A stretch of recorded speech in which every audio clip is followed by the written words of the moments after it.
Welcome. This is To Our Core with Katie Murray, and this is the place where we peel back our layers to uncover who we really are at our centre, at our core.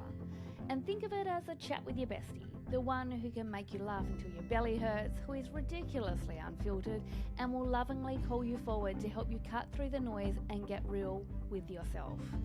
Around here, nothing is off limits, and we are mixing this up with equal parts humour and heart, so let's dive right in. Hey, I'm going to start the episode with, I think, a thought that maybe a lot of people have thought, and certainly something that was articulated to me recently, and that is when a person said, I'm just struggling to rationalise the cost of coaching when I reckon I could just Google it or ask ChatGPT or some other AI platform. And honestly, let's be clear, I think it's a common and also a very fair thought to have, particularly if you've never experienced coaching before, because you can Google almost anything now. You can access strategies and frameworks and tools for free. You can listen to podcasts like this one. You can read books. You can save all the posts you want to. And yet, I've got a question. Why, with more information than we've ever had before, are people still feeling really stuck in their own lives? That's what I'm going to be talking about today, because I do not want to dismiss information because it matters. Yet I do want to explore why knowing something, having the information available to us, doesn't necessarily mean you'll make the change that you want to see in your life. So let's acknowledge this up front. We are living in a time where knowledge is incredibly accessible to us, literally often attached to our body through our phone at our fingertips. And that can be a really good thing. It can be great that people don't need to pay thousands of dollars to understand basic psychology concepts anymore. That you don't need to be part of a formal program to learn things like really healthy, effective habits and strategies, boundaries that you can put in place in your life, emotional regulation or nervous system strategies. These are incredible resources out there. Like, I use resources that are available online to enhance the work that I do with clients. And if you are someone who has spent time reading and listening and learning, I think it's a really fair question to ask where coaching fits into this in terms of value. Because on the surface, they can look like the same thing. Someone talking, particularly if your go-to resource is YouTube, someone talking, someone explaining, someone giving strategies. So, of course, the question might be for people is, why would I pay for something that I can access for free? And if you have ever had that thought, I want you to note that there is nothing naive about that thought. It actually shows that you're thinking quite critically. Yet there is a missing piece in that equation. And I think that once you hear it, knowing the intelligent audience that I have here, you won't be able to unhear it. The piece that is missing is this. Most people don't have an information problem. They have an implementation gap. Meaning, there is a gap between what you know and what you actually do. And if we're being really honest, if you're being really honest with yourself, you probably already know a lot of what would help you. You know you need to set that boundary. You know you need to get off your phone earlier at nighttime. You know you need to follow through on the thing that you said mattered to you. You know you need to have that conversation. None of this is new information. It's not like you're sitting there thinking, if only someone would tell me what to do. You know.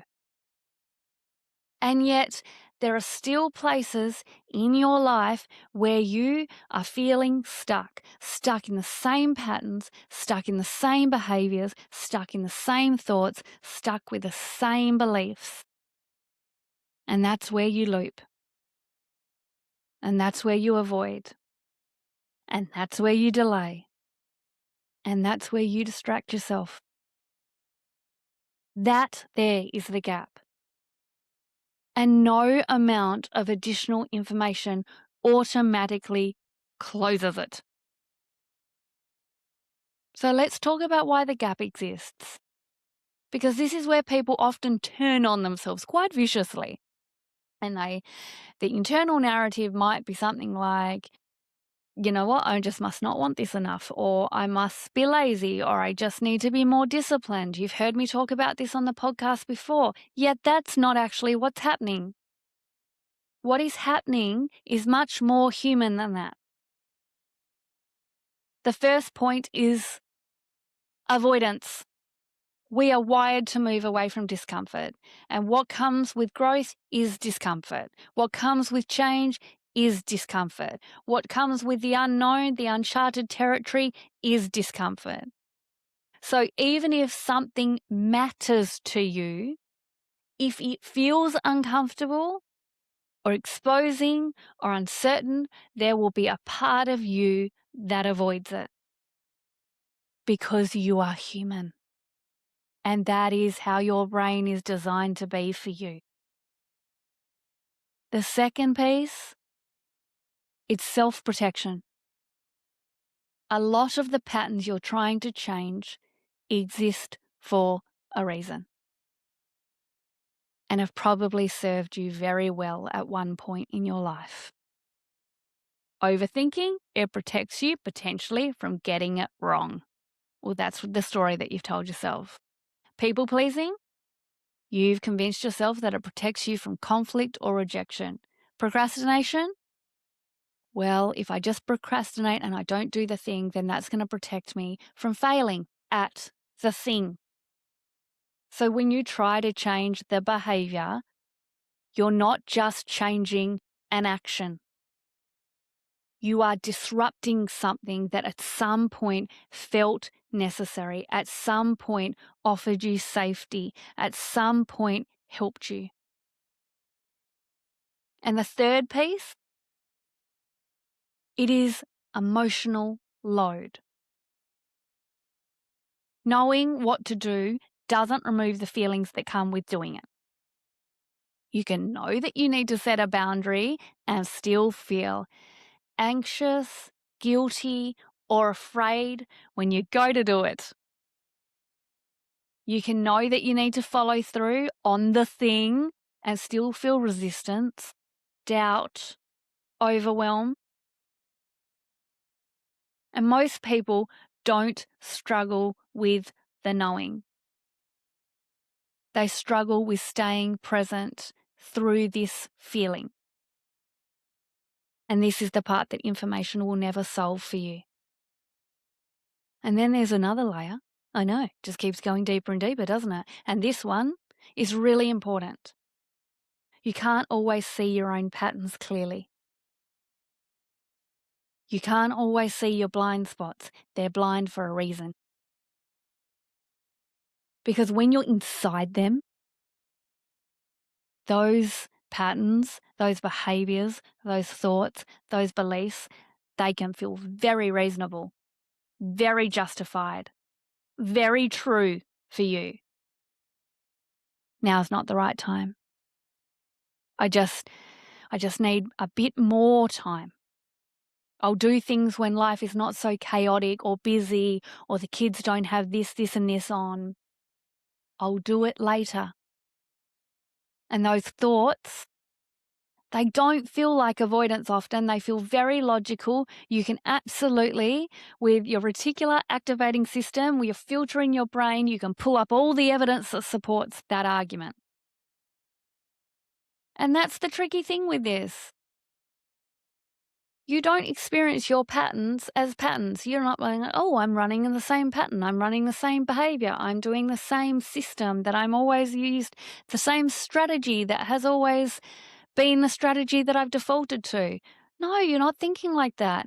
You experience them as your truth. This is what's real for you.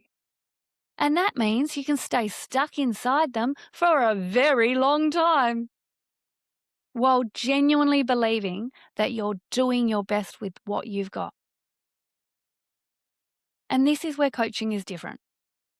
Not because it gives you better information, although I would argue when you hear what I do in coaching, there is better information because it's the way in which it actually asks you to pull the wisdom and the knowledge from yourself, not from some external source.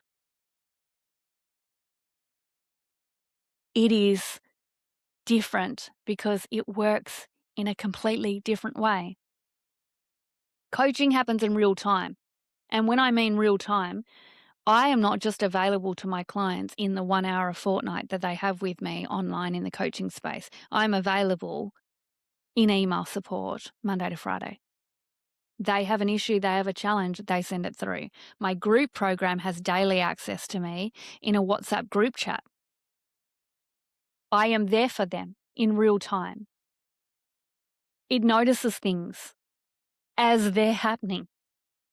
It is me picking up on the hesitation in their voice when they speak what they're speaking about, or the phrasing in how they say it, where they say a statement, I want this, this, and this, but, and then they follow it with a sentence, and then I say, you just added a but there, which deleted everything you said before that. And for someone that's like, well, I don't really get how that works from a linguistic perspective. You know, when someone's apologizing to you and then they follow it with a but, and you're just like, oh, fuck you. Like, you're not really sorry. You didn't mean that because you followed it with a but. That is exactly what happens to your unconscious mind when you follow a statement with a but. It deletes it. And then the truth is spoken about what you believe in the sentence that follows it. Coaching is about picking up on the shift when you are moving away from something that you've said you wanted to, that you wanted to move towards, that you wanted to take action around. When I see a client pivot, it allows me a space to notice that and reflect back the patterns that they might not be seeing. And it does something that is beautifully unique and rare. It stays with you in the moment. Coaching is there with you in the moment where you would usually check the fuck out. You would go back to the old pattern. It holds you in accountability to the things that you say you want and finds curiosity in trying to understand why it is that you're not acting in alignment with that. It is not about forcing you.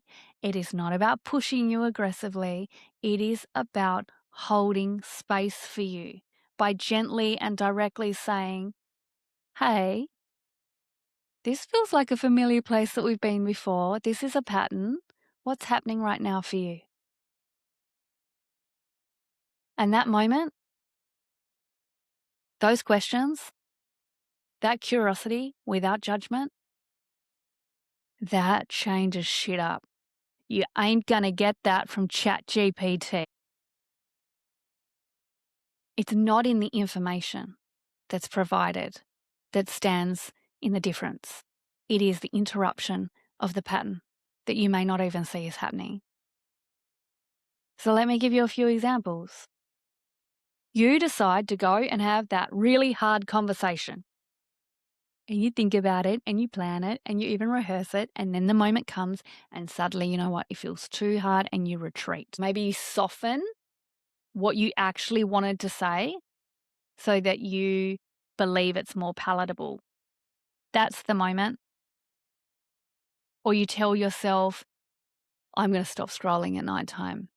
And then you're tired and you've had a really long day and you just want something easy. That's the moment.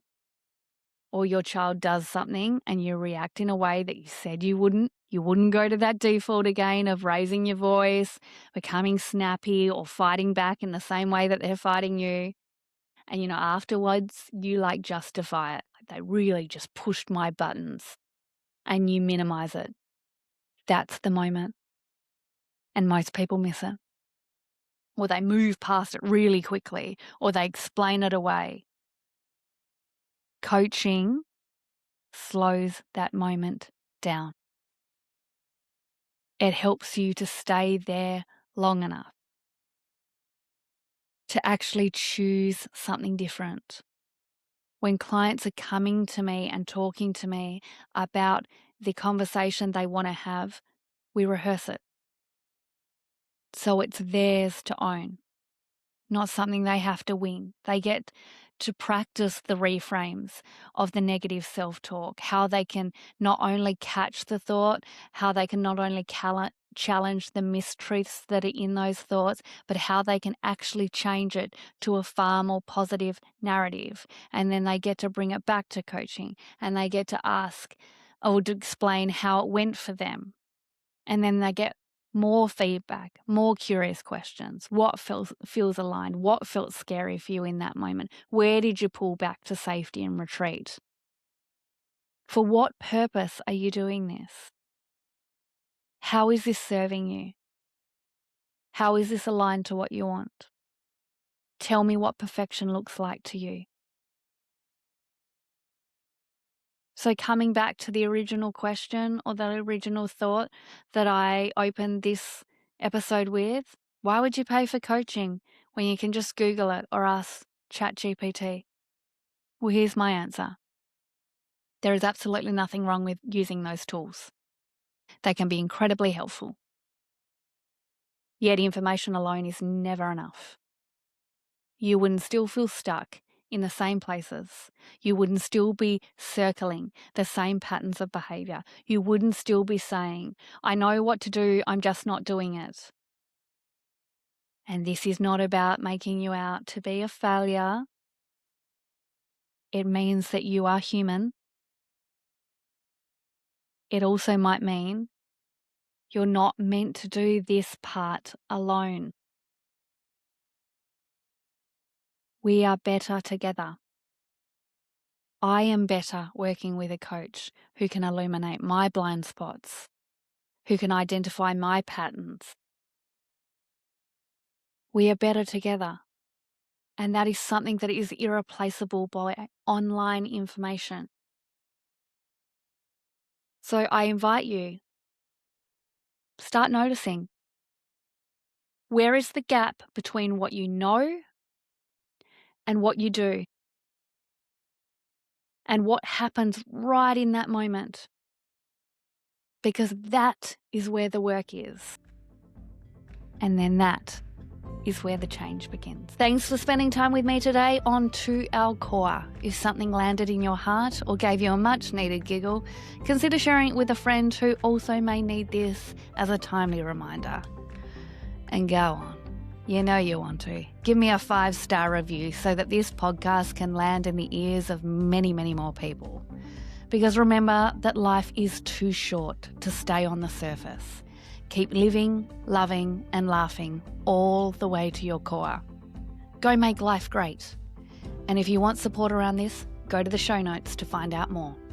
Until next time, I'll meet you back here with more truth, laughter, and a whole lot of heart.